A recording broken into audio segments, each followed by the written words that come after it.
Principal సునీతపై sitting జడ్జిచే విచారణ చేపట్టాలని PDSU జిల్లా అధ్యక్షులు బాలరాజ్, బీఎస్ఎఫ్ఐ జిల్లా అధ్యక్షులు జీవన్ రాథోడ్లు డిమాండ్ చేశారు. సోమవారం బాన్సువాడ పట్టణంలోని ఆర్ఎండ్బి గెస్ట్ హౌస్లో ఏర్పాటు చేసిన విలేకరుల సమావేశంలో వారు మాట్లాడారు. ఈ కార్యక్రమంలో బీసీ విద్యార్థి సంఘం డివిజన్ అధ్యక్షులు విజయ్, విద్యార్థి సంఘాల నాయకులు అశోక్, నరేష్ తదితరులు పాల్గొన్నారు. పనుల్లో ఆమె ఘోరంగా అక్కడికక్కడే మృతి చెందడం జరిగింది, సంగీత అనే విద్యార్థి. కాబట్టి ఈ ఘటనకు పూర్తి బాధ్యత ఇన్ఛార్జ్ ప్రిన్సిపల్ సునీతనే వహిస్తూ ఆ కుటుంబానికి 50 లక్షల నష్టపరిహారం ఆమె సొంతంగా చెల్లించాలి. ప్రభుత్వం 5 లక్షల నష్టపరిహారం ఎక్స్గ్రేషియా ప్రకటించి నామమాత్రంగా చేతులు దొరుకుతున్నది.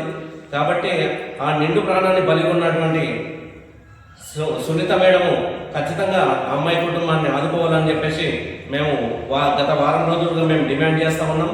అయినా నిమ్మకు నేరెత్తన్నట్టు వ్యవహరించడం, నామమాత్రం కేసులు సునీత మేడం పైన ఇంకో 2 వ్యక్తులపైన బుక్ చేసి కోర్టు నుండి మేడంకు బెయిల్ రావడం జరిగింది.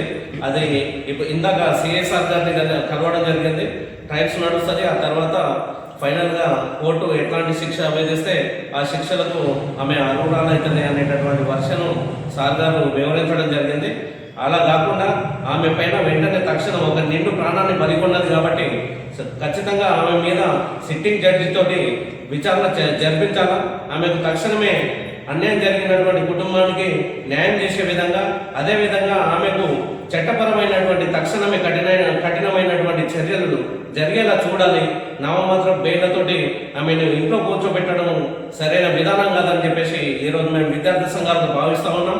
కాబట్టి ఆమె మీద కఠినమైన చర్యలు, తక్షణమైన చర్యలు జరగాలని చెప్పేసి అంటే సిట్టింగ్ జడ్జి తోటి విచారణ చేపట్టి ఈ కేసును ముందుకు తీసుకుపోవాలా.